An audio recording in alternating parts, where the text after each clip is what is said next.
প্রিয় দর্শক, আপনাদের স্বাগত ইস্পাহানি মির্জাপুর জিরো আওয়ারে। বৈশাখী টেলিভিশনের সমসাময়িক বিষয়ভিত্তিক আলোচনার নিয়মিত আয়োজন ইস্পাহানি মির্জাপুর জিরো আওয়ার। টেলিভিশনের পর্দার পাশাপাশি বৈশাখী টিভির ফেসবুক পেজ এবং ইউটিউবে অনুষ্ঠানটি দেখবার আয়োজন রয়েছে।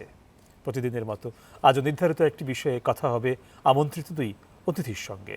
আজকের আলোচনার শিরোনাম বড় আলোচনায় অর্থনীতি ও আর্থিক খাত। কথা বলার জন্য দুজন অতিথি আমাদের মাঝে উপস্থিত রয়েছেন, তাদের সঙ্গে পরিচয় করিয়ে দিচ্ছি আপনাদের। আমার ডানে প্রথমেই রয়েছেন অর্থনীতিবিদ ডক্টর মাহফুজ কবির। এরপরে রয়েছেন বিজিএম এর সাবেক পরিচালক ইনামুল হক খান। আপনাদের দুজনকে স্বাগত এই অনুষ্ঠানে। প্রিয় দর্শক, এই দুই অতিথির সঙ্গে কথা হবে আজকের নির্ধারিত বিষয় নিয়ে, তবে তার আগে এক নজর দেখে নিচ্ছি বৈশাখী সংবাদের শিরোনাম। সংবিধানের পঞ্চদশ সংশোধনীর বৈধতা হাইকোর্টে চ্যালেঞ্জ, রুল জারি। এই সংশোধনীতে অনির্বাচিত সরকার, সামরিক শাসন ও তত্ত্বাবধায়ক সরকার অবৈধ হয়। সব সিটি কর্পোরেশন, পৌরসভা, উপজেলা ও জেলা পরিষদের মেয়র ও চেয়ারম্যান অপসারিত, প্রশাসক নিয়োগ দিয়েছে অন্তর্বর্তী সরকার। শেখ হাসিনার বিরুদ্ধে আজকেও বিভিন্ন জেলায় হত্যা মামলা হয়েছে, ট্রাইব্যুনালেও আরেকটি মামলা। আওয়ামী লীগের নিবন্ধন বাতিল চেয়ে হাইকোর্টের রিট। সাবেক মন্ত্রী দীপু মনি রাজধানীতে গ্রেপ্তার, নেওয়া হয়েছে ডিবি কার্যালয়ে, পরিবারের সদস্যদের সহ তার ব্যাংক হিসাব জব্দ। এবং আলোচনায় আসছে নির্বাচন কমিশন পুনর্গঠন, রাষ্ট্রপতির সংকেত পেলে বর্তমান কমিশন পদত্যাগ করতে পারে।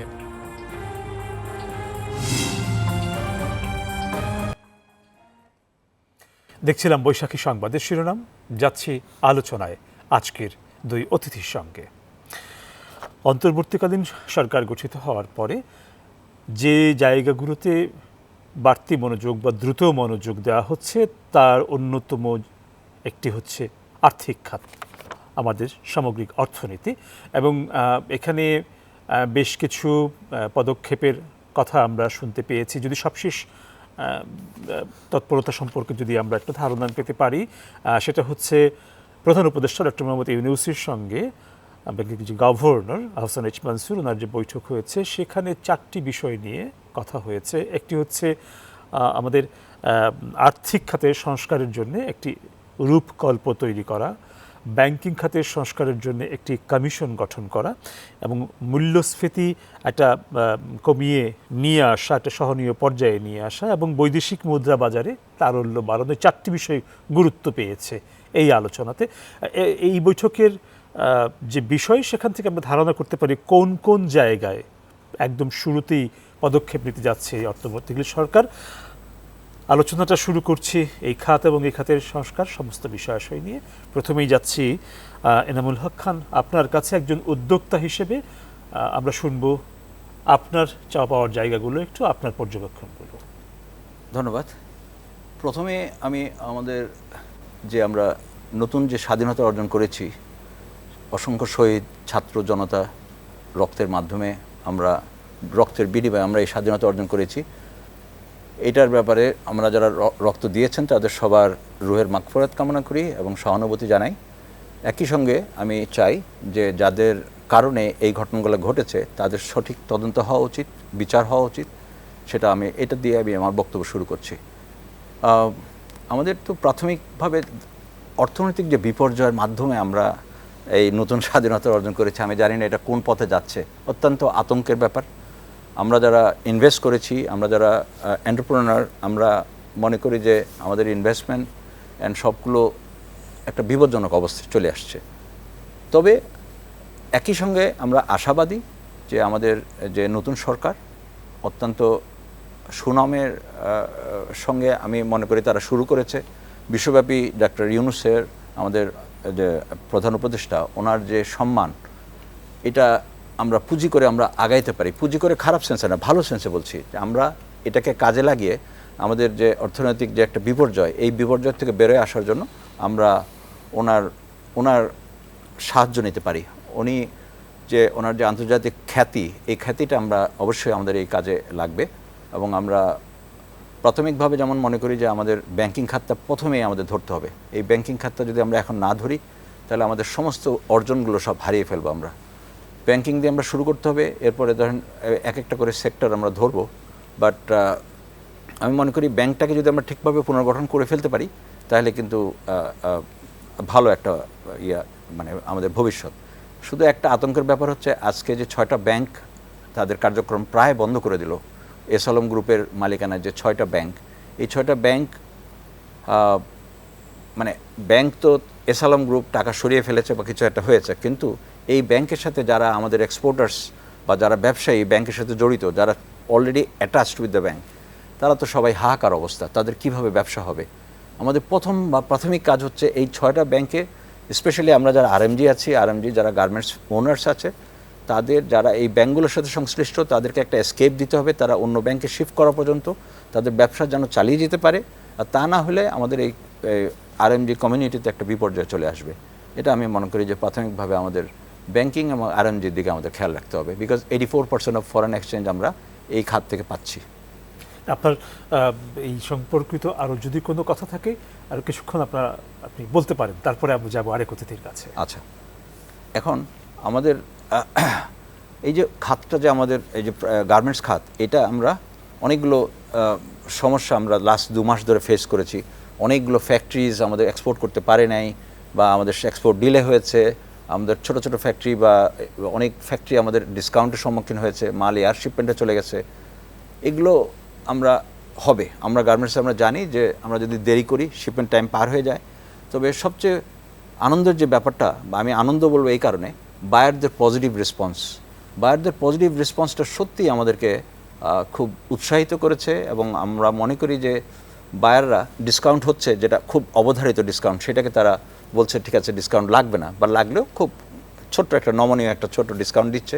Air shipment, okay air shipment করা লাগবে না, you can get 1 week or 2 week extension. এটা খুব একটা সুন্দর একটা জিনিস, এবং বায়াররা কৌতূহলী, তারা জানতে চাচ্ছে কি হচ্ছে, সেক্টরের অবস্থা কি, আমরা স্টেবল কিনা, বিকজ তারা নতুন করে অর্ডার দিবে, অর্ডার বাড়ছে। আমি মনে করি যে already there is a movement.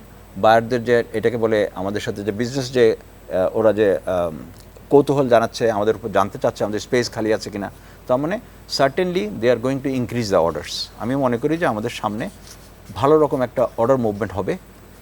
একটা জিনিস যেটা ছিল, যেটা American market was 19% down compare to Europe. American market আমরা হারিয়েছি to Vietnam, to Cambodia, to India. Market বেশ কিছু হারিয়ে ফেলেছিলাম আমরা লাস্ট 6 মাসে। তো এই মার্কেটটা আবার অলরেডি ঘোরা শুরু করছে। আমি মনে করি যে অলরেডি তারা ইনকোয়ারি দিচ্ছে, বেশ কিছু মুভমেন্ট হচ্ছে, কয়েকটা buyer already additional order place করছে।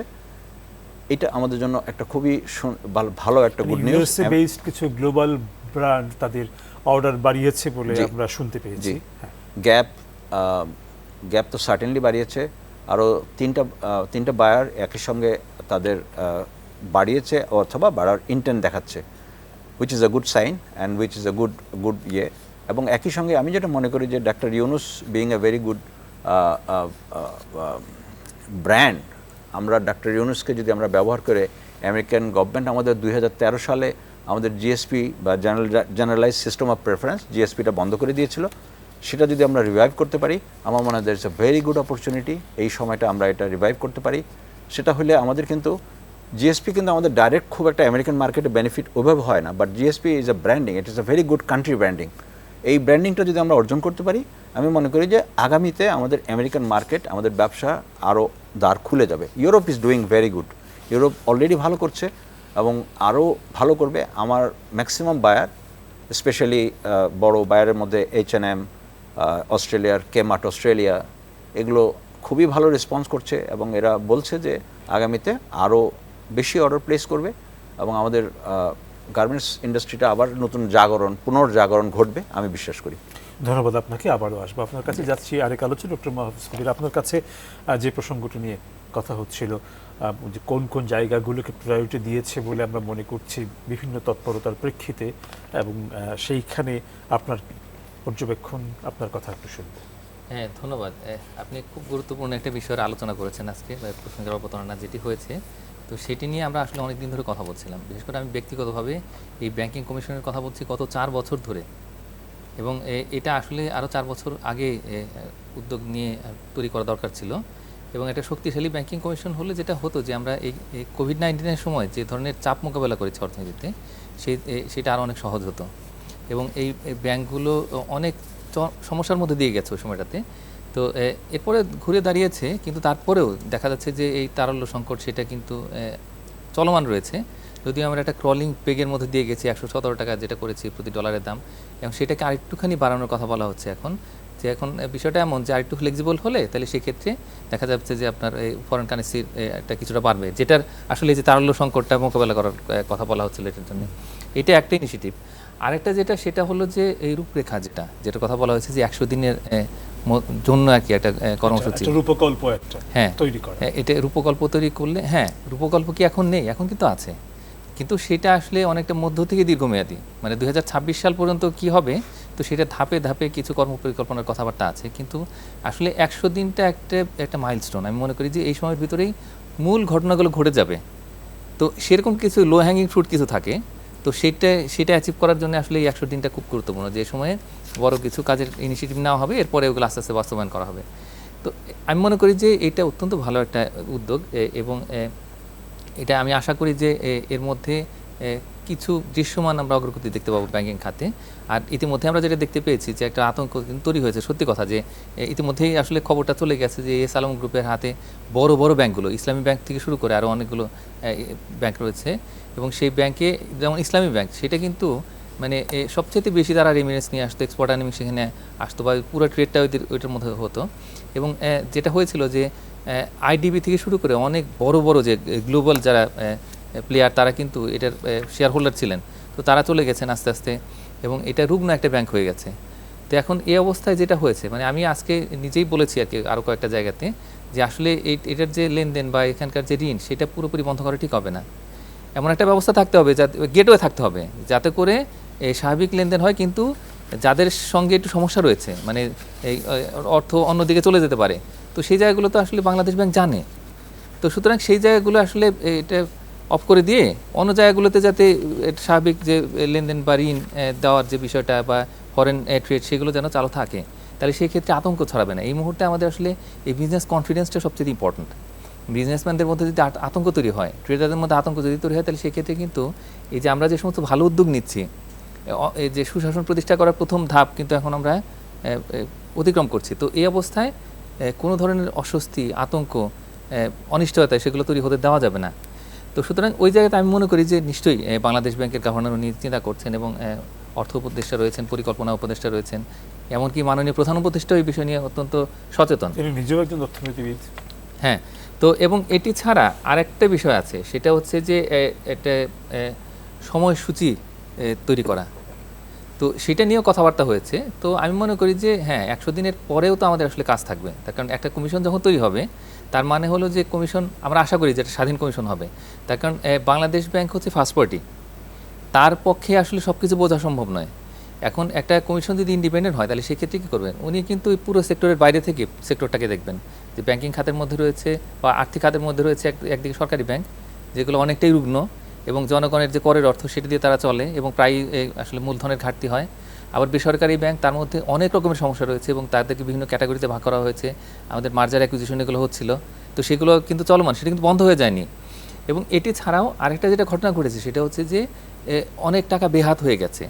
বলা হচ্ছে যে 1,82,000 কোটি টাকার মতো, সেটা কিন্তু রেখে রেখে বলা, কিন্তু আসলে আরেকটা হিসেবে আসছে যে প্রায় 4 লক্ষ কোটি টাকার মতো আছে। তার মানে হলো যে আসলে এই যে বেসরকারি খাতে যতটুকু ঋণ দিচ্ছে, তার 4 ভাগের 1 ভাগই কিন্তু আসলে এখানে, মানে বছরে যে ঋণ ক্ষমতা, তো সেটা কিন্তু আসলে আমাদের খেলাপি ঋণ, যার ফলে সুদের হার বেড়ে যাচ্ছে, এবং একই সঙ্গে আবার মন্দ ঋণ আরও বেশি বাড়ছে, মানে অনিশ্চিত কিছু ঋণও রয়েছে, ঝুঁকিপূর্ণ ঋণ রয়েছে, তো সেগুলো বেড়ে যাচ্ছে। সব মিলিয়ে কিন্তু এমন একটা পরিস্থিতি যে এইটার জন্য আসলে ক্র্যাশ প্রোগ্রাম দরকার। তো সেটার জন্য আমি মনে করি যে এটা, যেহেতু একটা কথাবার্তা হয়ে গেছে যে একটা ব্যাংকিং কমিশন হবে স্বাধীন, শক্তিশালী, তো এবং সেটার জন্য আমি মনে করি যে এখন একটা প্রাথমিক পদক্ষেপ দরকার, যে আগামী অন্তত 7 থেকে 15 দিনের মধ্যে যে যদি এটা কমিশন তৈরি করে ফেলা যায়, এবং তাদেরকে এটা টার্মস অফ রেফারেন্স দিয়ে দেওয়া যায়, তাহলে সেক্ষেত্রে তারা কাজ শুরু করবে, এবং আস্তে আস্তে স্বস্তি ফিরে আসবে পুরো খাতে।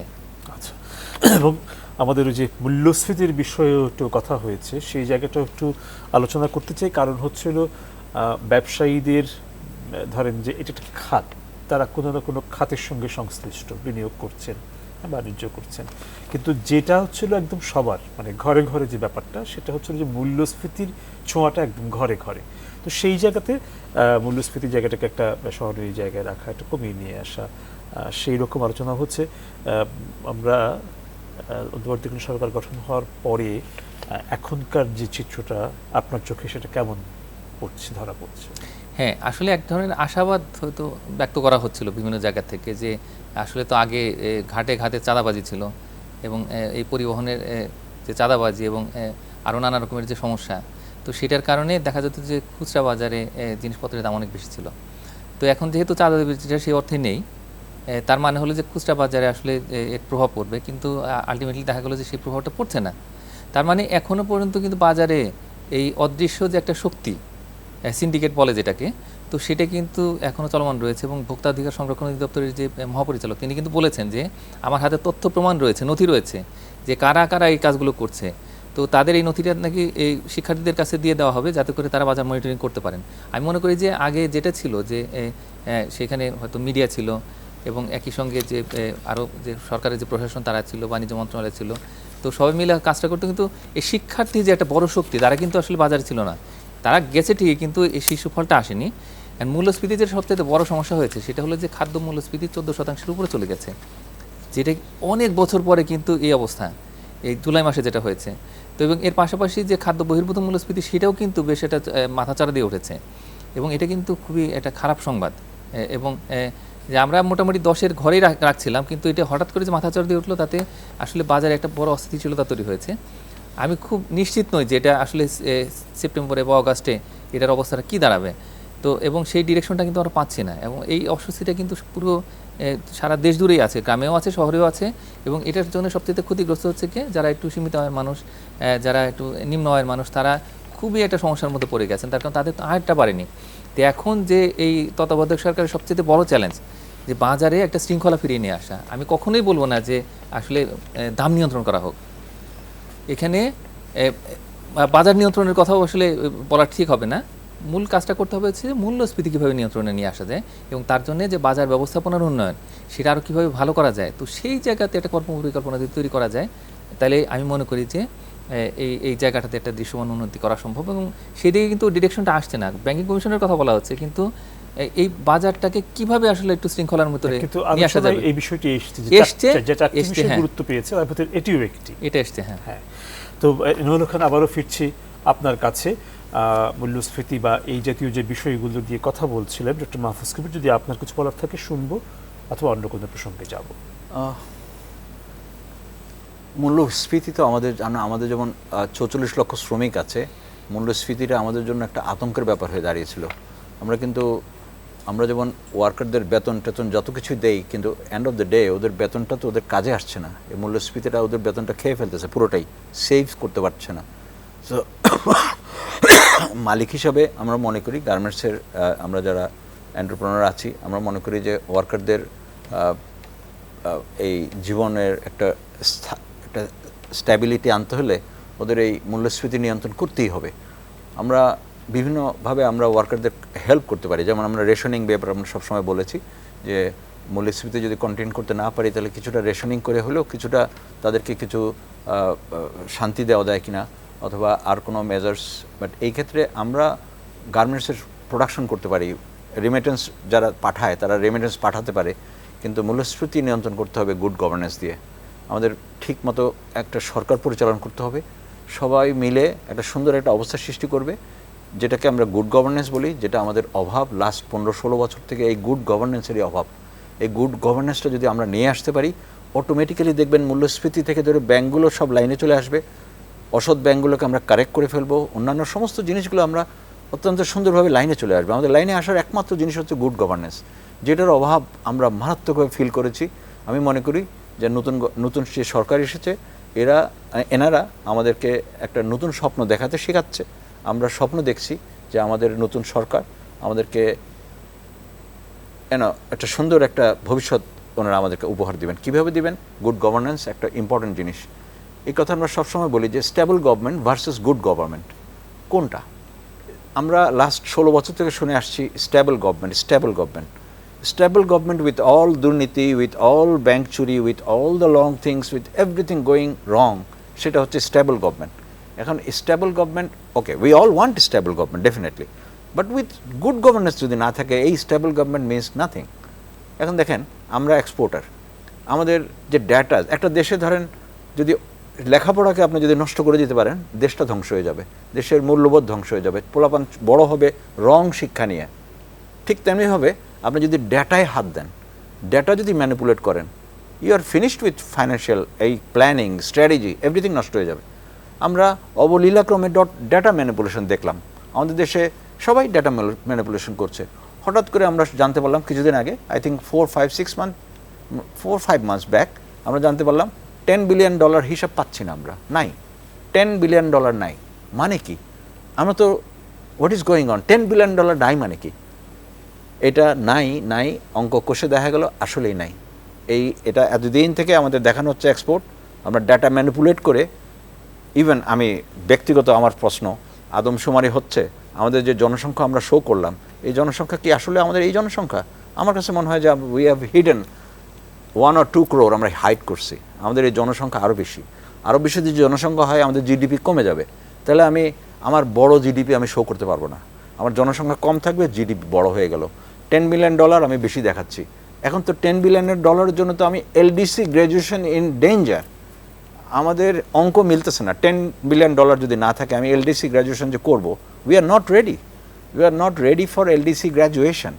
আমাদের এলডিসি গ্র্যাজুয়েশন করতে হলে উই নিড মেনি মোর। 27-এ আমাদের ফাইনালি গ্র্যাজুয়েট করার কথা ছিল। তার মানে আবারও ঘুরে কিন্তু সেই সুশাসনের জায়গাটাই আসছে, গুড গভর্নেন্সের জায়গাটাই আসছে। এটা হতে পারে না এইভাবে। এটা ধরেন সেকেন্ড ওয়ার্ল্ড ওয়ারের পরে জাপান, ইটালি, জার্মানি, ইংল্যান্ড, বড় বড় দেশগুলো, বড় না ছোটখাটো ইউরোপিয়ান দেশগুলো কি চমৎকারভাবে বেড়ে আসলো। গভর্নমেন্ট কিন্তু চেঞ্জ হচ্ছে, ঘন গভর্নমেন্ট চেঞ্জ হচ্ছে, বাট সুশাসন, চমৎকার শাসন আজকের ইউরোপে এখানে নিয়ে আসলো। এখনও তারা ধারাবাহিকভাবে মেনটেন করে যাচ্ছে। সুশাসন থাকতেই হবে, সুশাসন আমাদের সমৃদ্ধির চাবিকাঠি।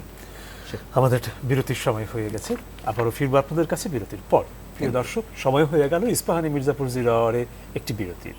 ফিরবো অল্প সময়ের ভেতর, আশা করি সঙ্গেই থাকছেন।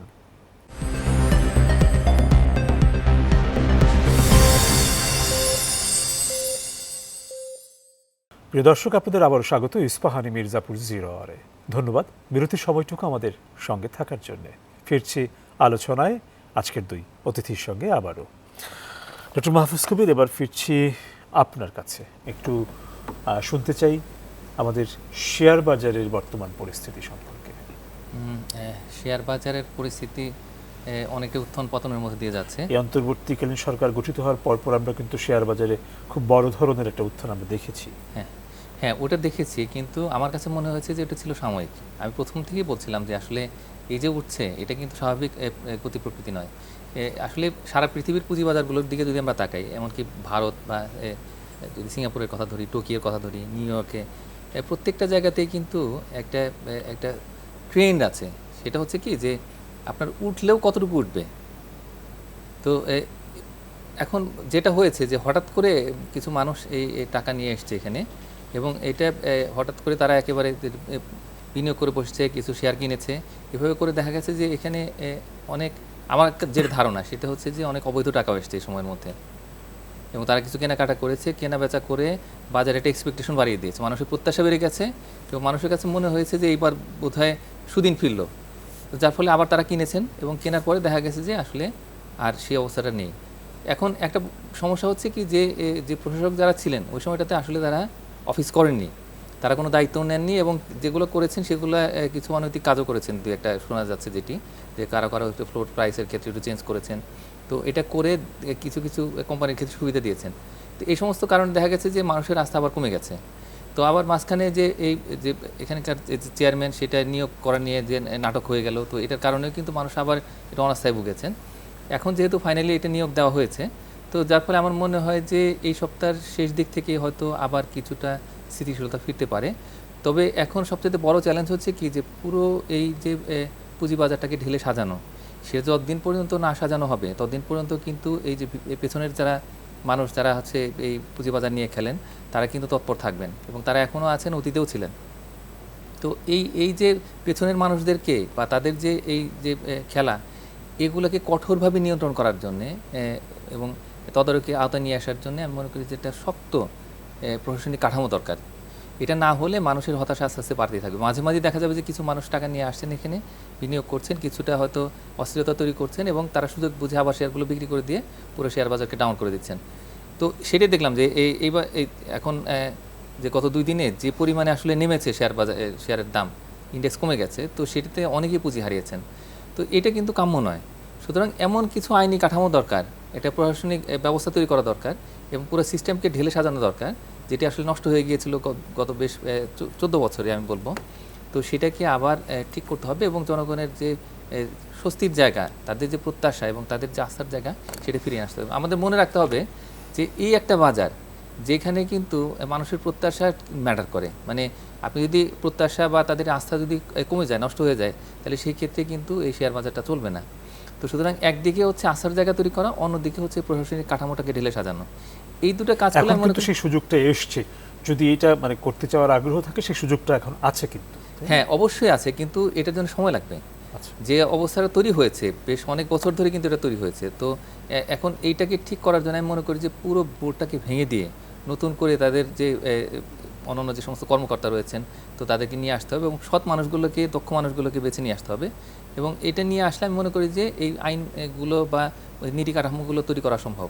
তো এটা করলে আস্তে আস্তে তখন মানুষরা আসবে এবং যারা এই খেলোয়াড় ছিলেন তারা আস্তে আস্তে দূরে সরে যাবেন। এইভাবে করে খুব কঠোরভাবে এই জিনিসটাকে ঢেলে সাজাতে হবে এবং এগুলো বাস্তবায়ন করতে হবে। এটা করলে আমি মনে করি যে এটার একটা বড় পটেনশিয়াল আছে। তার কারণ আমরা যতটাই বলি না কেন যে এই শিল্পের জন্যে বা আমাদের বড় যে বিনিয়োগের জন্যে যে আসলে পুঁজিটা আসবে কোত্থেকে, শেয়ার বাজার থেকে আসবে। এখন আমরা যদি ব্যাংকের উপরে যদি এই চাপটা দিয়ে দিই, তাহলে সেক্ষেত্রে কিন্তু ব্যাংক এই লোডটা নিতে পারবে না। এমনিতেই আমরা একটা সংকোচনমূলক মুদ্রানীতি বাস্তবায়ন করছি, সুদের হার অনেক বেশি এবং আসলে এই ব্যাংকগুলো হলো অল্প সময়ের জন্য ঋণ দেওয়ার জন্য তৈরি, তারা কিন্তু লং টার্মে আসলে ক্যাপিটাল প্রোভাইড করবে না। তো সুতরাং আসতে হবে পুঁজিবাজার থেকে এবং পুঁজিবাজারটা স্থিতিশীল থাকতে হবে, মানুষের ভরসার জায়গা থাকতে হবে এখানে। তাহলে সেক্ষেত্রে আমি মনে করি যে মানুষ আবার ফিরে আসবে পুঁজিবাজারে এবং এটা আবার ঘুরে দাঁড়াবে। ধন্যবাদ আপনাকে ইনামুল হক খান। যাচ্ছি এবার আপনার কাছে বিনিয়োগ পরিস্থিতি এই সময়ের এবং বিনিয়োগের ক্ষেত্রে আপনারা কী কী ধরনের সহায়তা প্রত্যাশা করছেন শুনবো আপনার কাছ থেকে। বিনিয়োগ, হ্যাঁ বিনিয়োগ। আমাদের গার্মেন্টস তো এখানে তো আমরা মানে গার্মেন্টস ইন্ডাস্ট্রি আমাদের যথেষ্ট ইন্ডাস্ট্রি কিন্তু অলরেডি আছে। আমরা what we lack is woven factories, টেক্সটাইলে আমরা একটু পিছিয়ে আছি। আমাদের ব্যাকওয়ার্ড লিঙ্কেজ যেটা আমরা বলি, যেটা খুবই ভালো অবস্থানে আছি আমরা। আমাদের ব্যাকওয়ার্ড লিঙ্কেজ, আমাদের ভ্যালু এডিশন আমরা এখন হচ্ছে 71.5% মতো, which is very very good compare to, খুব দ্রুত আমরা কিন্তু আমাদের সমস্ত অ্যাসোসিয়েটেড ইন্ডাস্ট্রিজগুলো যেটা আমাদের লাগে, এই পলিথিন থেকে ধরে সমস্ত শার্টের সমস্ত অ্যাক্সেসরিজ, সব জিনিসপত্র সব কিন্তু এখানে তৈরি হচ্ছে বেশিরভাগ। 71% value addition is excellent thing. কিছুদিন আগেও এটা ছিল 40, 45, 50, 55, এই করে করে আমরা এখন 71%-এ চলে এসেছি। So this is a very good একটা ডেভেলপমেন্ট। ইনভেস্টমেন্ট এখন যদি আমরা বলি যে আমরা এখন টেক্সটাইলে কিছু ইনভেস্টমেন্ট থাকতে পারে, কারণ আমাদের নতুন যে ফ্যাব্রিক, ম্যানমেড ফ্যাব্রিক যেটা এখন ওয়ার্ল্ড ওয়াইড চলছে, সেটাতে আমরা পিছিয়ে আছি, ভালোভাবে পিছিয়ে আছি। এই জায়গায় আমাদের ইনভেস্টমেন্ট দরকার। এখানে আমরা মনে করি যে ভালো একটা সুযোগ আছে ইনভেস্টমেন্টের, যদি ইনভেস্টাররা আসে ম্যানমেড ফাইবারে তারা যদি ইনভেস্ট করে, এটা ওয়ার্ল্ড ওয়াইড বিজনেসের একটা বড় অংশ। আমরা কিন্তু কটন বেসড ইন্ডাস্ট্রি বাংলাদেশে, এই কটন থেকে আমাদের বেরিয়ে আসবো না, কটনও থাকবে, ও আমরা ম্যানমেড ফাইবারের একটা অংশ আমরা ধরতে চাই, তাহলে আমরা ওয়ার্ল্ড মার্কেটের সাথে অ্যাট পার থাকবো। এটা হচ্ছে আমি জাস্ট ইনভেস্টমেন্টের কথা বলছি। আর যদি আমি সামনে আর বলবো কিছু, হ্যাঁ আপনি বলতে পারেন, কিন্তু একটু আমিও একটা প্রসঙ্গ রাখছি, সেটা হচ্ছিল যে কর্মসংস্থান একটা গুরুত্বপূর্ণ বিষয় যে কোনো অর্থনীতির জন্য। সেই জায়গাটা একটু আপনি কি ভাবছেন বা এখানে আপনার কিছু বলার কথা থাকলে সেটাও একটু শুনবো। ফিরছি আপনার কাছে। হ্যাঁ আপনি বলুন। কর্মসংস্থান আমরা আপনি যে প্রসঙ্গে বলতে চাইছেন সেটাও বলতে পারেন। এমনিতে কর্মসংস্থান যে ব্যাপারটা বললেন, আমরা অলরেডি 43.5 অর সামথিং এরকম মিলিয়ন, আমাদের 4.5, আমাদের 43 আরএমজি সেক্টর, এই লক্ষ লোক আমাদের এখানে কাজ করছে। তো এই জায়গায় আমাদের আমার মনে হয় এখনো আর ক্যাপাসিটি বাড়িয়ে দিলে আমাদের ওই ওয়ার্ল্ড মার্কেটে আমাদের এটা হবে না, আমাদের আমরা ওটা দরকার আমাদের। এই যেমন ওই ম্যানমেড ফাইবার, ওই টেক্সটাইল মিল দরকার, সেখানে খুব একটা বেশি কর্মসংস্থান হবে না, বাট ইন্ডাস্ট্রিগুলো ওই আমাদের ব্যবসাটা ধরতে পারবো আমরা, তখন কিন্তু কর্মসংস্থান ওইভাবে হবে যদি আমরা ম্যানমেড ফাইবার, MMF কাপড়টা যদি তৈরি করতে পারি। আরেকটা হচ্ছে আমাদের ওই যে বললাম আমাদের অ্যাক্সেসরিজ ইন্ডাস্ট্রি, এখানে আমাদের আরেকটু আসার সুযোগ, বাট অনেক ভালো অলরেডি চলে আসছি এখানে। আমার মনে হয় কিছু আরএমজির পাশাপাশি আর অন্য কোনো খাত আপনার মাথায় আমাদের আছে কি, যে যে জায়গাগুলিতে আমরা কিছু নতুন করে বিনিয়োগের কথা ভাবতে পারি বা কর্মসংস্থানের কথা ভাবতে পারি? আমাদের তো পুরো দেশটা তো খুব মানে আনব্যালেন্সড একটা, 84% আপনি একটা খাতে, it is a very dangerous investment, it is a very dangerous condition for any country. 84% export যদি এক খাতে থাকে, তা আমরা তো একটা বিপজ্জনক অবস্থানে, যে কোনো কারণে আমাদের উপর যদি আঘাত আসে তাহলে তো আমরা পুরো দেশটা যে মারাত্মক একটা বিপর্যয়ের সম্মুখীন হবো। উনি হয়তো বলতে পারবেন যে বিপর্যয়টা মানে কি, ভয়ঙ্কর বিপদ, এটা বিপদটা অনেক খারাপ হবে। সো আমাদের উই নিড টু, এই আইটিতে আমরা অনেক সুন্দর একটা সুযোগ রয়েছে, আইটি, তারপরে আমাদের যে আমাদের আইটিতে আমাদের খুব ভালো সুযোগ আছে। আমি মনে করি আমাদের দেশের চামড়া শিল্পটা, আমাদের ওই ট্যানারি এবং এগুলোর যে ইটিপি, এই জটিলতার কারণে এই চামড়া শিল্পটা ধ্বংস হয়ে গেল। জুট, এখন জুটের পিছনে আমরা ইয়ে করতে পারি, ইনভেস্ট করতে পারি, কিন্তু জুট ইন্ডাস্ট্রিতেও অনেক খাটতে হবে অনেক জায়গায়। ইন্ডিয়া কিন্তু জুটে ভালো করছে, আমরা জুটে পিছিয়ে গেলাম। এখন সেটা হচ্ছে যে কারেক্ট এক্সপ্লোর করতে হবে, কারেক্ট ইয়েটা হচ্ছে না, আমরা প্রপার ওয়েতে করতে পারছি না। আমরা জুটে কিন্তু অনেক সুন্দর ফিউচার, ইন্ডিয়া হ্যাজ প্রুভড ইট, ওদের বড় বড় ইন্ডাস্ট্রি চলছে, আমাদের এখান থেকে জুট ইন্ডিয়া যাচ্ছে, কিন্তু আমাদের এখানে ইন্ডাস্ট্রি চলে না। এটাও একটা ভাবনার বিষয়। তো আইটিটা সার্টেনলি আমি মনে করি আইটি সেমিকন্ডাক্টরে এখানে ভালো একটা ডেভেলপমেন্ট হচ্ছে বাংলাদেশে অলরেডি, এই ব্যাপারে আমাদের ভালো ইনভেস্টমেন্ট আসছে। আমার মনে হয় যে এদিকটাও একটা ভালো ইয়ে আসবে। আর ফিশারিজ যেটা বলে, ভালো একটা ফিশারিজ, এখানেও আমাদের ইনভেস্টমেন্ট করতে পারি আমরা। তো এখন আমাদের গ্যাস নাই, আমাদের ইলেকট্রিসিটি নাই, আমাদের মানে আমি কি বলবো, তবে এত কিছুর মাঝেও সে নোয়াখালীতে কিছু আমরা গ্যাস ফাইন্ড হয়েছে, পাওয়া গেছে গ্যাস, এবং এমনও বলছে যে নোয়াখালী গ্যাসের উপরে ভাসছে।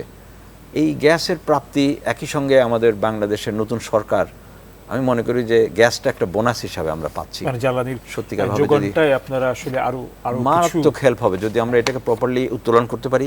এবং যে রিজার্ভ আমরা যে শুনছি যে এত পরিমাণ রিজার্ভ নোয়াখালী গ্যাস ক্ষেত্রে আছে, তা যদি সত্যি হয়ে থাকে তাহলে আমার মনে হয় we have a bright future ahead. আমাদের আরেকটা বিরতির সময় হয়ে গেল, তারপর আবারও ফিরবো আপনাদের কাছে আলোচনায়। প্রিয় দর্শক, ইস্পাহানি মির্জাপুর 0 আওয়ারে সময় হলো আরও একটা বিরতির। ফিরবো অল্প সময়ের ভেতর, আশা করি সঙ্গেই থাকছেন।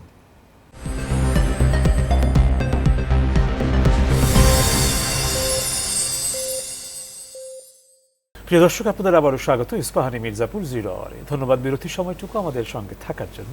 ফিরছি আলোচনায়। ডক্টর মাহফুজ কবির, এবার আসছি আপনার কাছে। আমাদের অর্থ উপদেষ্টা সালাউদ্দিন আহমেদ, উনি সম্প্রতি গণমাধ্যমের সঙ্গে কথা বলতে গিয়ে বলছিলেন যে অর্থনীতির কিছু নার্ভস থাকে, সেগুলোকে সচল রাখাটা হচ্ছিল এই সময়ের অন্যতম প্রধান গুরুত্বপূর্ণ বিষয়। সেই কথাটা মাথায় রেখে যদি আমরা একটু রেমিটেন্সের দিকে যাই, এই জায়গাটির বিষয়ে একটু শুনবো আপনার কাছ থেকে। রেমিটেন্সের জায়গাতে কিছুটা ধোঁয়াশা রয়েছে। আমি মনে করি যে এক ধরনের হাইপ তৈরি করা হয়েছিল এই যখন আন্দোলন চলছিল, এবং এই সময়টাতে কিছু কথাবার্তা বলা হচ্ছিল যে, এবং অনেকটা আবেগের বিষয়ে কাজ করেছে যে যখন আমাদের রেমিটেন্স যোদ্ধারা, বিশেষ করে মধ্যপ্রাচ্যের যারা সবচেয়ে বড় রেমিটেন্সের যোগানদার, তারা বলেছিলেন যে তারা আসলে ফর্মাল চ্যানেলে পাঠাবেন না রেমিটেন্স, এবং সেটা কিন্তু আমরা দেখতে পেয়েছি। এবং যখন আবার সরকার পরিবর্তন হয়ে গেল, এরপরে কিন্তু বেশ বড় একটা ফ্লো এসছে। মানে এই অগাস্টের 10 তারিখ পর্যন্ত আমরা দেখতে পেয়েছি যে 48 কোটির একটু বেশি ডলার এসছে, এবং সেই হিসাব যদি আমরা করি তাহলে এই $2 বিলিয়ন হয়তো ক্রস করবে না এই মানে বিশেষ করে অগাস্ট মাসে। তাহলে সেক্ষেত্রে আসলে হাইপটা মানেটা কি হলো? এখন বিষয়টা হচ্ছে কি যে যারা মধ্যপ্রাচ্যে কাজ করেন তাদের কিন্তু বেতন বাড়েনি বা বেতন বাড়বেও না, তারা কিন্তু বোনাসও পাননি যে এই অতিরিক্ত টাকা তারা পাঠাবেন বাংলাদেশে, যার ফলে ওই স্টেবল একটা জায়গায় থাকবে। আমাদের সবচেয়ে বড় শত্রু কিন্তু এই যে হুন্ডি, এবং এই হুন্ডি আমাদের সমস্ত খেয়ে ফেলছে। তো এখন এই ফর্মাল চ্যালেঞ্জ নিয়ে আসাটা সবচেয়ে বড় চ্যালেঞ্জ। আমি মনে করি যে একটা উদ্যোগ নেওয়া হয়েছিল কয়েক মাস আগে, যে একটু ড্রাইভ দিয়ে বিভিন্ন জায়গাতে আসলে এই যে রেমিটেন্সটাকে কালেক্ট করা। এন আমরা বিশেষ করে যে কমার্শিয়াল ব্যাঙ্কগুলোর মাধ্যমে কিছু রেমিটেন্স এজেন্ট যদি তৈরি করতে পারি, তাহলে সেক্ষেত্রে তারা বিভিন্ন জায়গাতে, বিশেষ করে মধ্যপ্রাচ্যের দূর দূরান্ত অঞ্চল থেকে গিয়ে তারা রেমিটেন্স কালেক্ট করবেন, করে তারা এই ফর্মাল চ্যানেল পাঠাবেন। এইভাবে করে যদি আমরা একটা ব্যবস্থা করতে পারি, তাহলে সেক্ষেত্রে হয়তো রেমিটেন্সটা বাড়বে। তবে আমাদের এখানে দক্ষ শ্রমিক এবং পেশাজীবী যারা, তাদেরকে একটু পাঠাতে হবে আমাদের। এটা একটা। আরেকটা হচ্ছে যে আমাদের আউটসোর্সিং রয়েছে, এটা একটা রেমিটেন্স। মানে হলো যে দেশে বসে আমরা বিদেশের কাজ করছি, তো এখন এই যে আউটসোর্সিংয়ের ক্ষেত্রে বড় বড় কিছু কোম্পানি তৈরি হয়েছে, অ্যাপেক্স, ডিএমআইটি, তারা কাজ করছে এবং একই সঙ্গে আমাদের 6.5 লক্ষ কিন্তু এই যারা কাজ করছেন তারা কিন্তু এই ঘরে বসে বসে ছোট ছোট প্রজেক্ট করছেন, তারা মাঝারি প্রজেক্ট করছেন। তো তারা একটা বড় এটা ফ্রিল্যান্সার আর কি, যাদেরকে আমরা বলি, তো তারা বিপুল পরিমাণে কিন্তু রেমিটেন্স নিয়ে আসছেন দেশে বসে। তো এদেরকে প্রমোট করতে হবে, করে আমরা কিভাবে আরেকটু বেশি করে এই যে দক্ষ পেশাজীবী শ্রমিক পাঠাতে পারি সেটার ব্যবস্থা নিতে হবে। আর একটা জিনিস আমাদের একটু বলা উচিত, সেটা হচ্ছে যে আমাদের কিন্তু এই মুহূর্তে এফডিআই এর একটা সমস্যা রয়েছে, যেটা আসলে বিশেষ করে ফরেন কারেন্সি নিয়ে আসবে। তো এই বিদেশি বিনিয়োগ, তো সেইটাকে কীভাবে একটু আকর্ষণ করা যায়, তো সেটার জন্য আমাদের আসলে দুটো জায়গাতে একটু মনোযোগ দিতে হবে। একটা হচ্ছে যে আমাদের অটোমোবাইল, একটা কিন্তু এই যে অ্যাসেম্বলিং শুরু হয়ে গেছে, কিন্তু আমাদের আর বড় আকারে করতে হবে, আমাদের স্পেশাল ইকোনমিক জোনের জায়গাগুলো পড়ে আছে, তো সেখানে আমরা অটোমোবাইলকে প্রমোট করতে পারি কিনা। আর ইলেকট্রনিক্স, তো সেখানে দেশি কিছু ফার্ম করে উঠেছে, তারা দেশের বাইরে এক্সপোর্ট করছেন, কিন্তু আমাদের কিন্তু ওই সার্ভিসটা নেই, মানে আফটার সেল সার্ভিস যেটা, সেটা দিতে না পারার কারণে আমাদের এই যে ওয়ালটন থেকে শুরু করে আরও অনেক যে সমস্ত কোম্পানিগুলো আসছে, তারা কিন্তু সেইভাবে আমাদের এক্সপোর্টটা করতে পারছে না। সুতরাং এটার যে বড় পটেনশিয়াল সেটা কিন্তু আমরা রিয়েলাইজ করতে পারছি না। তো এই জায়গা, এই দুটো জায়গা ইনভেস্টমেন্টের জায়গাটা, হ্যাঁ, তো এই জায়গাতে আমাদের জয়েন্ট ভেঞ্চার যদি করি, তাহলে সেক্ষেত্রে দেশের ভিতরে অনেক ইলেকট্রনিক্স কোম্পানিগুলো তারা ডেভেলপ করবে। প্লাস একই সঙ্গে আমাদের কিছু কন্ট্রাক্ট তৈরি করা দরকার, যাতে করে আমরা হয়তো নিজের আউটলেট তৈরি করতে পারবো না এই সেলফ সার্ভিসের জন্যে, কিন্তু ওই যদি আমরা একটা কন্ট্রাক্ট করতে পারি, তাহলে সেক্ষেত্রে অন্য কোনো কোম্পানি এসে আমাদের যে এই আফটার সেল সার্ভিস সেটা দেওয়া যাবে, যার ফলে ক্রেতারাও সন্তুষ্ট থাকবেন এবং আরও একটা ভালো বৈদেশিক মুদ্রা অর্জন করতে পারবে। এইভাবে করে আসলে আমাদের এই যে বৈদেশিক মুদ্রার যে যোগানটা, সেটাকে ভালো করতে হবে। আমাদের যে ফরেন কারেন্সি রিজার্ভ যেটা রয়েছে, সেই রিজার্ভটা আমরা এইভাবে বানাতে পারবো। ধন্যবাদ আপনাকে ইনামুল হক খান। অনুষ্ঠানের একদম শেষ প্রান্তে এসেছি, আলাদা করে আর প্রশ্ন করছি না, আপনার যদি আলোচনার ধারাবাহিকতা কিছু বলার থাকে একটু শুনবো। আমি মনে করি যে দেশে আমাদের স্বাভাবিক একটা পরিস্থিতি ফিরে আসছে, অনেকটাই চলে আসছে, আইন শৃঙ্খলা অনেক উন্নতি হয়েছে। যদিও কিছুদিন আগেও আমাদের দেশে পুলিশ ছিল না, বা একটা খুব খারাপ অবস্থা দিয়ে আমরা পার হয়ে এসেছি। কিন্তু আমি ছাত্র জনতা সবাইকে ধন্যবাদ জানাতে চাই, যারা আমাদের ঢাকা থেকে এই লাস্ট 1.5 মাস এত গন্ডগোল, এত ঝামেলা হচ্ছে, আমাদের সমস্ত ট্রাকগুলো যে চিটাং গেল, একটা ট্রাক কিন্তু কেউ টাচ করে নাই। এটা মানে আমাদের সেক্টর থেকে ছাত্র এবং আমাদের জনতা, এরা আমাদের এক্সপোর্টের ট্রাকগুলোকে সুরক্ষা করেছে এবং প্রতিটা ট্রাক আমাদের গন্তব্যে পৌঁছেছে, এবং একটি ট্রাকেরও কোনো রিপোর্ট আমার কাছে নাই। So this is a very good thing, আর আমি থ্যাঙ্কস টু দ্য স্টুডেন্টস, আমি মনে করি যে এটাও একটা পজিটিভ সাইন। এবং এগুলো কিন্তু ছোটো ছোটো ইঙ্গিতগুলোই কিন্তু সামনের দিকে আমাদের দিক নির্দেশনা। একটা জিনিস আমি একটু বলতে চাই, আমাদের কিন্তু প্রত্যেকটা অর্গানাইজেশনের রিফর্ম দরকার। We need to reform all the business organisations, all the trade bodies, সব কিছুকে রিফর্ম করতে হবে। সমস্ত যেই জায়গায় প্রশ্নবোধক চিহ্ন, যেমন বিজিএমএ যে ইলেকশন হয়েছে, এটা মারাত্মক প্রশ্নবোধক চিহ্ন ইলেকশনটা, মানে এই ইলেকশন মানে নজিরবিহীন একটা ভোট কারচুপির মাধ্যমে এই ইলেকশনটা হয়েছে। এর আগে যে ইলেকশন হয়েছে, এই ইলেকশনে আমাদের আব্দুল মান্নান যে কোচি, আমাদের যে প্রেসিডেন্ট ছিলেন, উনি আওয়ামী লীগের ঢাকা উত্তরের সম্পাদক ছিলেন, এবং উনি যে ইলেকশন করেছেন, আমি মনে করি যে এটা একটা ন্যাক্কারজনক ব্যাপার। এই জিনিসটা সংশোধন করতে হবে, আমাদের পুরো বোর্ড ভেঙে দিয়ে নতুন করে আমাদের ইলেকশন করতে হবে। তার আগে রিফর্ম করতে হবে। What is a reform? প্রতিটা অর্গানাইজেশন আমরা চাই যে ভুয়া ভোটার, বা ধরেন যেসব ভোটারের কোনো অস্তিত্ব নেই, আপনি খুঁজলে পাবেন না, কিন্তু ওইসব ভোট তৈরি করে রাখা আছে 700 থেকে 900। আমাদের টোটাল ভোট হচ্ছে 2500 থেকে 3000 ভোট, তার মধ্যে 700 থেকে 900 ভোটই হচ্ছে আমাদের যার কোনো অস্তিত্ব নাই, অস্তিত্ববিহীন। এগুলোকে আমাদের কারেক্ট করতে হবে, আমাদের প্রত্যেকটা অর্গানাইজেশন ক্লিন করতে হবে। তারপর আমি একটা ইলেকশনে যাব, তখন একটা ইলেকশন খুব দ্রুত ইলেকশনটা করা দরকার, তাহলে আমাদের এখানে স্বস্তি ফিরে আসবে। আমি মনে করি যে এই ধরনের রিফর্ম প্রতিটা অর্গানাইজেশনের দরকার। এবং বিফোর রিফর্ম আমি মনে করি আমাদের দেশে যে সরকার আসছেন, ডক্টর ইউনূস, উনি যে কাজগুলো করছেন, যতদিন ওনার লাগে প্রতিটা প্রতিষ্ঠানে রিফর্ম করে প্রপার সুষ্ঠুভাবে করে নির্বাচন দিয়ে উনি ডেফিনেটলি আমাদের দেশে দীর্ঘমেয়াদী একটা শান্তি এনে দেওয়ার ব্যবস্থা করতে পারেন। আরেকটা জিনিস আমি লাস্ট অ্যাড করতে চাই, যে তত্ত্বাবধায়ক সরকার, এটা একটা পলিটিক্যাল স্টেটমেন্ট, আমি ঠিক পলিটিক্যাল বলছি না, বাট আমি মনে করি তত্ত্বাবধায়ক সরকার কিন্তু দরকার নেই। আমি যদি আমার ইলেকশন কমিশনকে স্ট্রং করি, ক্ষমতা দিয়ে দিই তাকে, আমার তত্ত্বাবধায়ক সরকার নেই। ইন্ডিয়াতে তত্ত্বাবধায়ক লাগে না তো, ওদের election commission is stronger than তত্ত্বাবধায়ক সরকার। আমাদের ইলেকশন কমিশন হবে ওইভাবে শক্তি পাবে, শক্তি প্রদত্ত হবে, কোনোভাবে গভর্নমেন্ট কোনো ইন্টারফারেন্স থাকবে না। তেমনিভাবে মনে করি ইলেকশন কমিশন সহ প্রত্যেকটা অর্গানাইজেশন, শেষ দিকে এসে গেছি, আপনি শেষ করুন। সেটা যদি সবাই রিফর্ম করে আমরা প্রপারলি ইলেকশন করে আমি মনে করি যে সুন্দর একটা সুস্থির পরিবেশ দিয়ে আমাদের যদি এই গভর্নমেন্ট আমাদের দিয়ে যেতে পারেন, আমরা দীর্ঘ সময় শান্তি শৃঙ্খলার সাথে দেশটা উন্নতির পথে নিয়ে যেতে পারবো। ধন্যবাদ আপনাদের দুজনকে আজকে এই আলোচনায় অংশ নেওয়ার জন্য। প্রিয় দর্শক, ধন্যবাদ আপনাদেরকেও আলোচনায় আমাদের সঙ্গে থাকার জন্য। কাল আবারও দেখা হবে, কথা হবে অন্য কোনো বিষয়ে। সে পর্যন্ত ভালো থাকুন, সুস্থ থাকুন, শুভরাত্রি।